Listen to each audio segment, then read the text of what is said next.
पश्चिम बंगाल के मुर्शिदाबाद में एक बार फिर ऐसा बयान सामने आया है जिसने देश की राजनीति में आग लगा दी है। तृणमूल कांग्रेस के निलंबित विधायक हुमायूं कबीर ने खुलेआम ऐलान कर दिया, मुर्शिदाबाद में बाबरी मस्जिद की नींव रखी जाएगी और इसके बाद जो हुआ वो और भी चौंकाने वाला है। कबीर के समर्थन पर सर पे ईंटा रख के सड़कों पर उतर आए और खुद हुमायूं कबीर ने ऐलान कर दिया, सब कुछ तय है, कुरान पढ़ी जाएगी और फिर शिलान्यास होगा।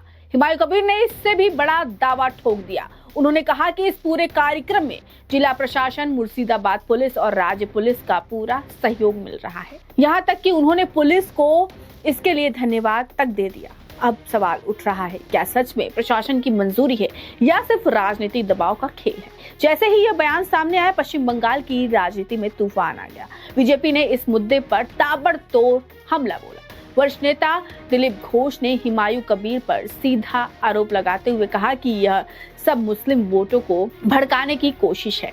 ये नेता सिर्फ अपनी सियासी रोटी सेक रहे हैं। उन्होंने यह भी कहा कि टीएमसी की अंदरूनी लड़ाई अब सड़क पर उतर आई है और उसका खामियाजा बंगाल भुगत रहा है। दिलीप घोष यही नहीं रुके। उन्होंने हुमायूं कबीर पर तंज कसते हुए कहा कि कबीर अब तक कई पार्टियां बदल चुके हैं, अगर राजनीति करनी है तो एक पार्टी नहीं बनाए और मुसलमानों की भलाई के बारे में ही सोचे, सिर्फ वोट बैंक की राजनीति ना करें। और सबसे बड़ा सियासी वार अब अयोध्या में भव्य राम मंदिर बन चुका है। बाबरी मस्जिद का अध्याय अब इतिहास बन चुका है। सबसे बड़ा सवाल, क्या यह सिर्फ एक उकसाने वाला बयान है या वाकई मुर्शिदाबाद में कोई बड़ी सियासी टकराव होने वाला है? और अगर शिलान्यास हुआ तो बंगाल की सड़कों का क्या हाल बनेगा? अपनी राय कमेंट सेक्शन में जरूर बताएं।